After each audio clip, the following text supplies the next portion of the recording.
Hello everyone, this is update for August 26, 2022, day 184 of the war and of the date update. So there's not much going on the front line with exception of intense artillery fire. So we're going to focus a little bit more on general strategic problems, issues, and then we kind of do walks through the front line as we always do.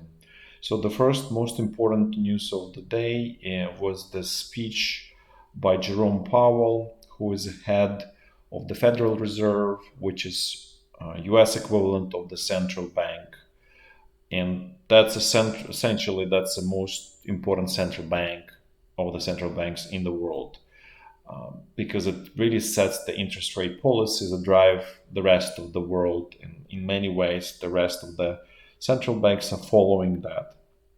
So what happened is today he was very blunt and very straightforward, which is unusual for him and generally for Federal Reserve, where he was clear, stating we're going to fight inflation. That's the most important part, and if we need to, destroy economy, we'll destroy the economy, which is what we were saying. And this is what happened is there was a similar speech he gave end of July, where he basically, in very diplomatic terms, saying kind of similar message, but the market misread it and understood that the Fed is ready to pivot and stop increasing interest rates and so on. So basically, the fight with inflation is over. Especially there was the CPI read at the beginning of August, which showed signs of subsiding inflation. I mean, it's still high in the US. I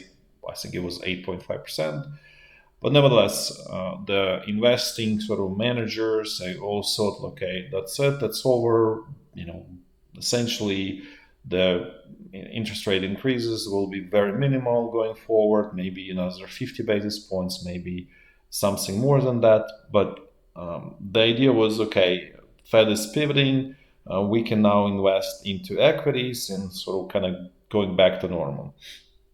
There was a total and there was also a complaint that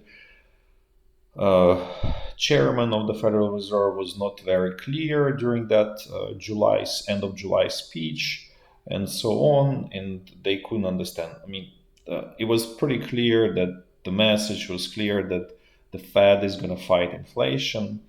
And somehow there was impression that inflation is kind of going back to normal under 2%, but it's not. We explained this here many times, that the problem is not in so much demand as there's a problem in supply of commodities is constrained, and then it trickles down through the rest of the consumer goods. So supply of those is constrained, and that's the biggest problem, not so much demand.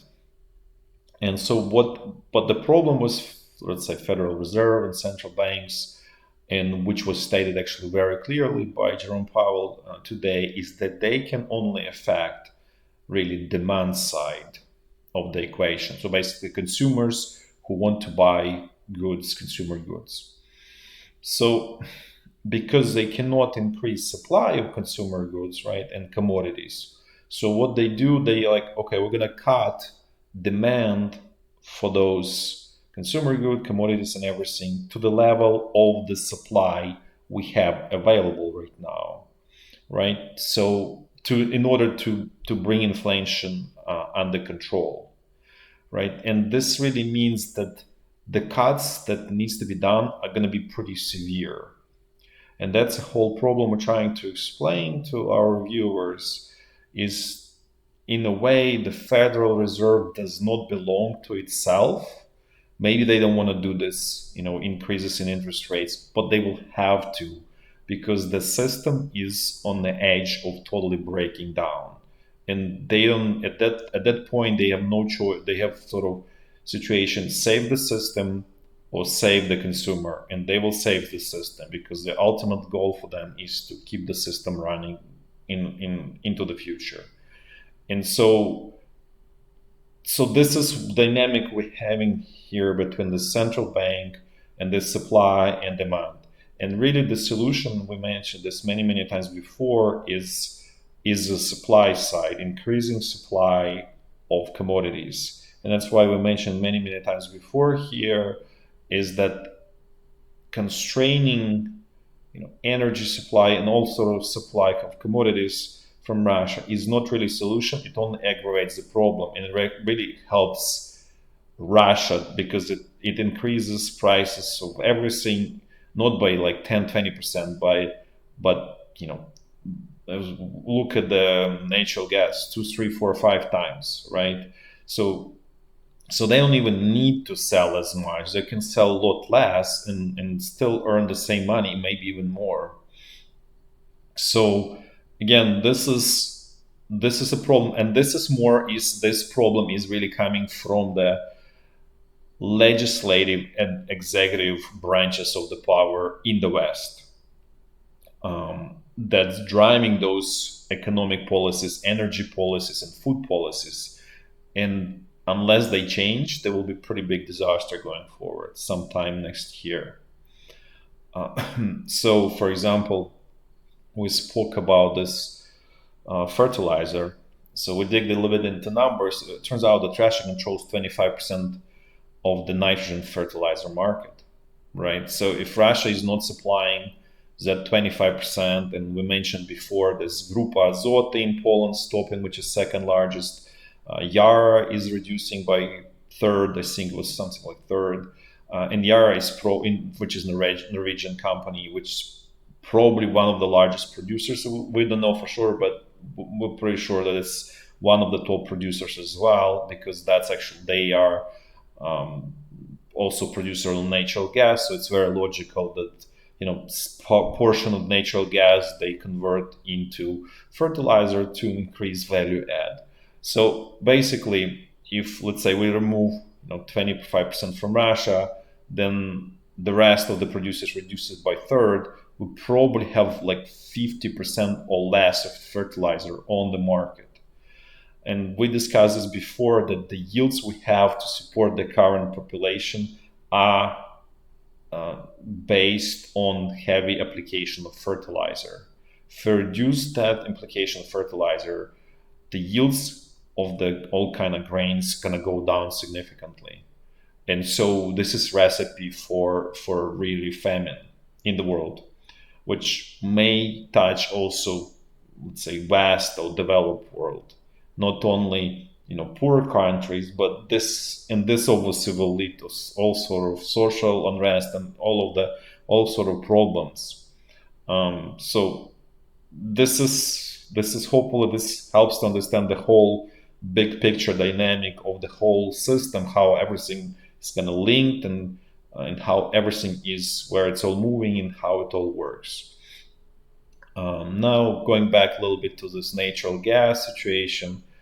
Uh, so natural gas traded to slightly above 3.5 thousand US dollars per thousand cubic meters in Europe, and then it traded off to like probably on the news of the of the statements by Jerome Powell to about 3.2 thousand. But in any case, this is extremely high, and this is not sustainable, right? And since we're all going into winter season in the northern hemisphere, that really means demand for natural gas is going to go higher, and it may easily push to 4,000, right?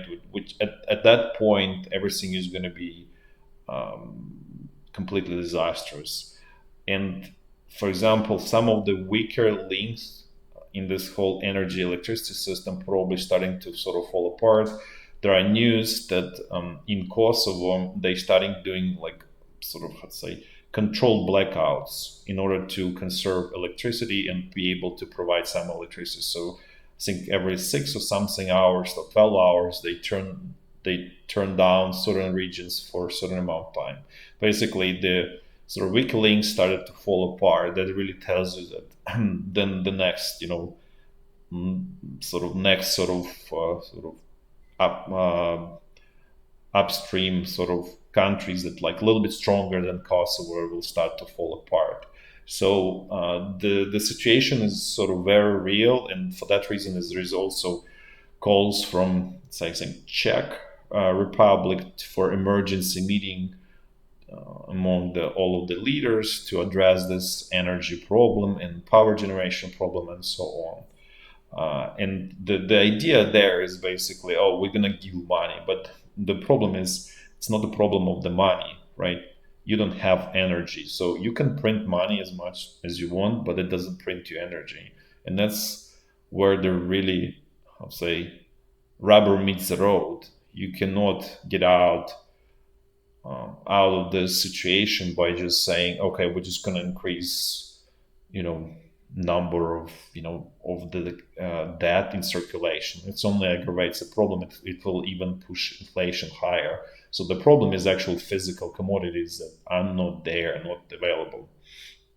And hopefully these people come to their senses, or the general public will influence them, force them to come to their senses.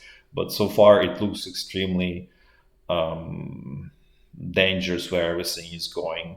On related note, Hungary agreed, sort of decided to extend actually their nuclear power capacity, and as expected, Russian company Rosatom is going to be building, I think, fifth and sixth reactors of their nuclear power station. It's called like got like number two, some name in Hungary, and dash two, which means like it's almost like a separate power plant, but really it's just one huge one. It's going to be probably similar to what's going on in Zaporizhzhia in Ukraine, in Enerhodar specifically here, where we're seeing the fighting, because it has six reactors. So probably Hungary will have those six reactors, which obviously provide them cheap energy and reliable. And we would argue relatively green.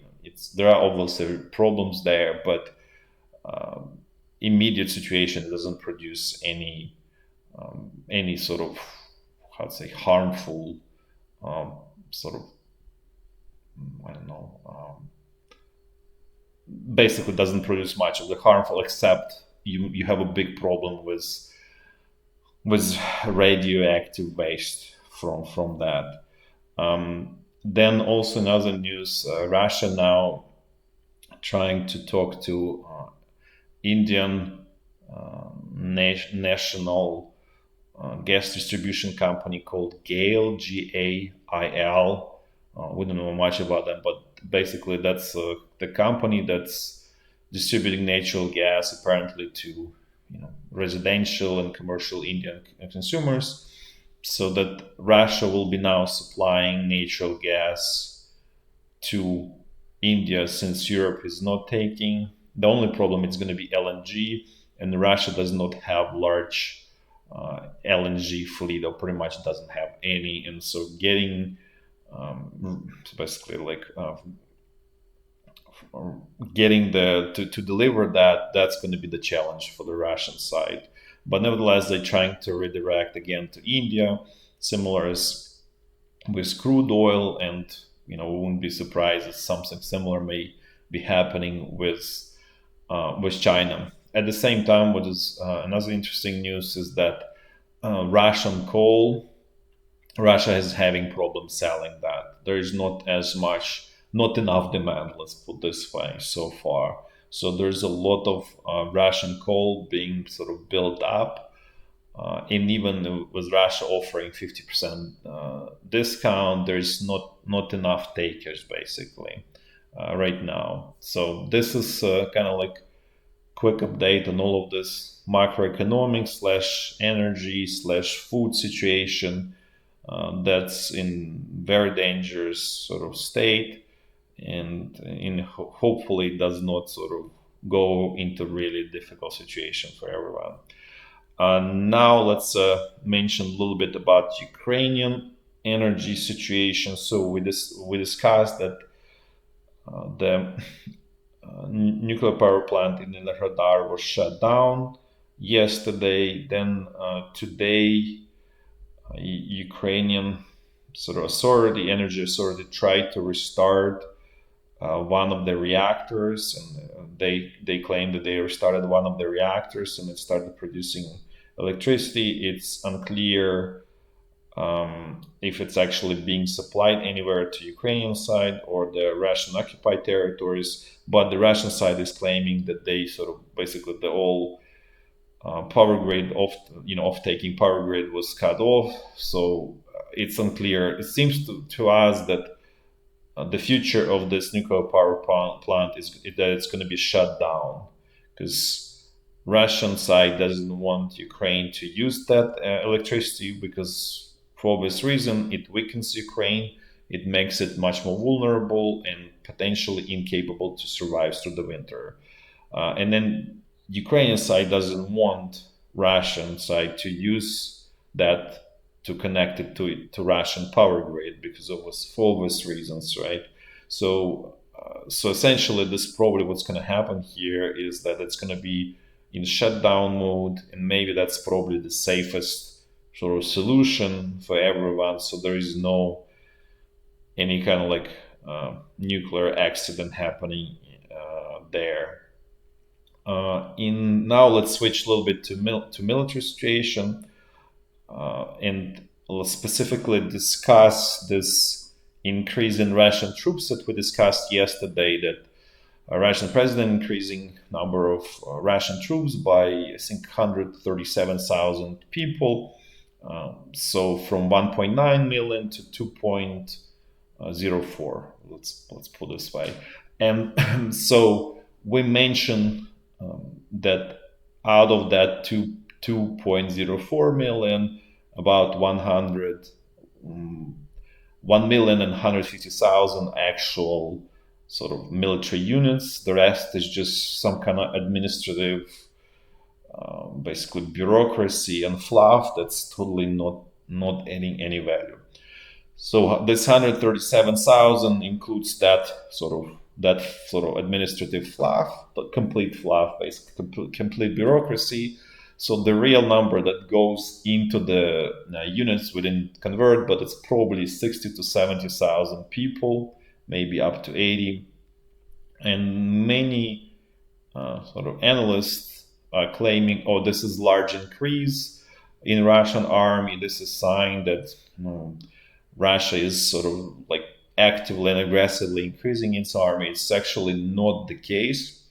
What's really happening is it's kind of like a catch up sort of reaction, at least at this stage. Eventually, we think Russia will be forced to increase its army to continue war in Ukraine if it wants to continue the war, and it does all look that Russian side wants to double down, but this is not really sort of forward-looking, huge increase in everything. It's in a way catch up. So what happened?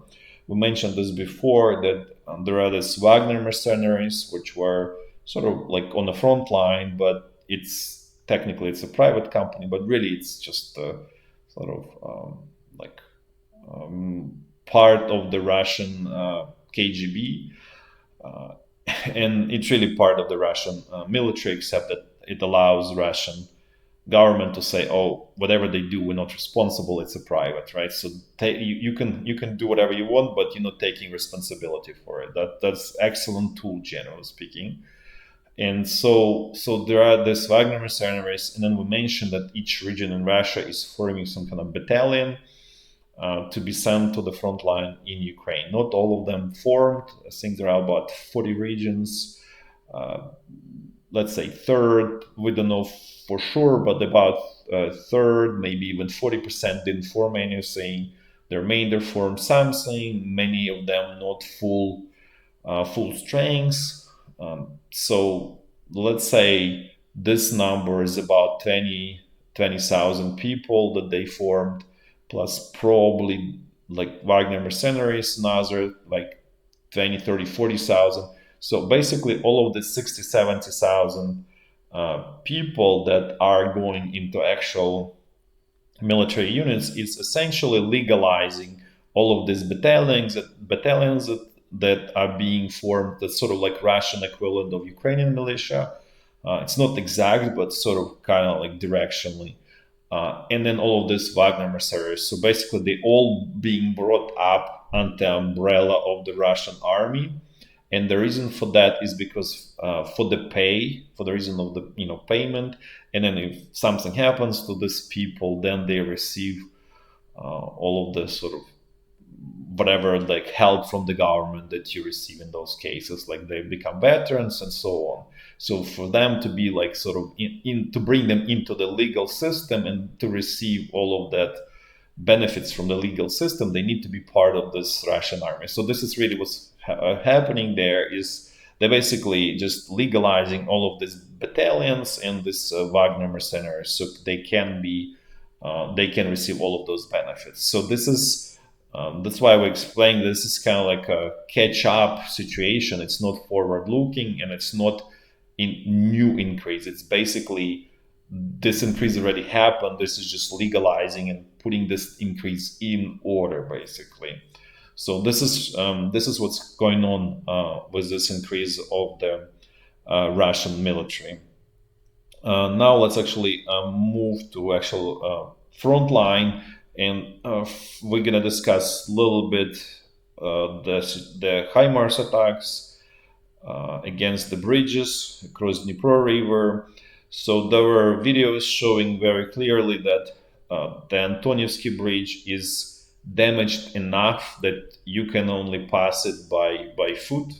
So there is no traffic anymore there. And the same situation with this dam near Nova Kakhovka, not the dam, but that bridge over the bypass channel. So it's also damaged severely. You can only pass it by foot. So at this point, essentially two main bridges are gone and destroyed, and we don't have confirmation what's going on with the railroad bridge, but I wouldn't be surprised if it's destroyed enough as well.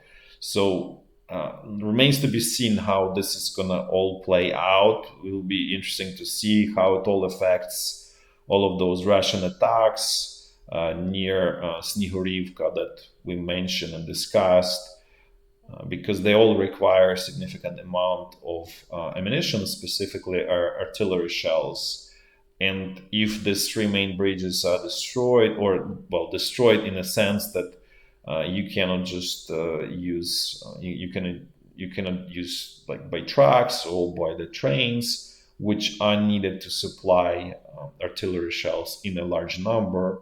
So it remains to be seen if the activity there of the Russian troops continues, because they still trying to use the pontoon bridges and ferries. But we mentioned this many times before. The throughput of those are, like small fraction of the throughput of the bridges. It's probably not more than 10% of the throughput of the bridges. So it's basically uncomparable. Not to mention that they can be attacked as well. Even though Russian troops are kind of like figure out sort of solution, is that they basically assemble pontoon bridge when they need to bring troops or supplies over, and then they quickly disassemble after the convoy crossed across. So it's going to be this cat and mouse situation game, and we'll see where it goes. But it's very clear that the situation there is getting more serious for Russian troops, even though they right now on offensive, they're attacking, they are successful. So far, they captured this village. They basically improved their position, but the strategic sort of wound is pretty big, and over time, that wound should create a lot of problems for the Russian command. Obviously, assuming that the bridges are not going to be fixed and that these attacks continue, which we think they will. There is no reason for them to sort of stop. Now let's actually do a walk through the front line, starting from the north and going down in a clockwise fashion. So the situation along the state border here is relatively quiet relative to before, so things are more or less stable there. Now let's move to Kharkiv section of the front line. Things here are also more or less quiet, more or less stable. Nothing major is going on here. Now let's jump south to Izyum bridgehead. There was only one attack against this village Karnaukhivka, and that's pretty much it. So it was just artillery fire, and as we mentioned at the beginning, today was call it a day of artillery shelling, where by the Russian sort of side, with the idea of softening Ukrainian defenses and destroying strongholds. How long, how much more they need, we don't know. Tomorrow could be similar day until Russian command deems that it was softened enough to resume attack, basically. Now let's move south. Let's look at what's going on at the North Donbass front line. So here as well, there was relatively limited number of attacks. The typical area is Soledar. Then there was attack at Bakhmut. None of them are going anywhere at this point. Ukraine side has pretty strong defenses in both locations, and there's really need for more artillery and air and rocket support. Now, there are the only other location where the Russian troops attacked were Kodema, this village, which is we've seen so far quite a while, quite a lot every day. Also didn't lead to anywhere. Now let's move south. Let's see what's going on west of Donetsk. Situation here is remains sort of stable, no changes in terms of advances of Russian troops. So they trying to expand and exploit this initial success in Pisky village, Pisky, but so far they're not successful. But as we said, the Russian artillery is working on it. So eventually, in a day or two, they may have success once Russian artillery destroys Ukrainian defense enough or soften them enough to the point that then Russian infantry, Russian tanks can advance and sort of capture territory. Otherwise, it was there were no major attacks along the whole front line here. This is the only, just to show you, was on August 21st. Nothing has changed since then. So the only attack that the Russian troops did was against this village Nevelsky. That was not successful. Now let's quickly check the Zaporizhzhia front line. It's always here things small, nothing new here. No attacks against Velika Novosilka and Vuhledar, which are main strongholds for Ukrainian side, and where we mentioned before, where the Russian side is trying to destroy and create, continue building this southern pincer, but so far they were not successful there. Now let's finally jump to Kherson bridgehead. Things here are so far stable in a sense that the Russian artillery is shelling heavily this village Pervomaisky, which is Ukrainian stronghold here. There remains to be seen what happens now, since these bridges are severely damaged, if there will be enough of their shells for Russian artillery to continue its job. So looks like it won't be enough, but remains to be seen. We might be surprised. So this is basically this map from August 23rd, when Russian troops captured this village Blagodatne by attacking north from Vasylki. And then the next sort of direction of their attack is to capture this essentially bridges here, this in this village Pervomaisky, basically this stronghold here. And so they were shelling this area very heavily, but right now there is a big question mark whether they can continue doing that, given that supplies are dwindling or being affected essentially. That's it for today. Thanks for watching, and until tomorrow. Bye bye.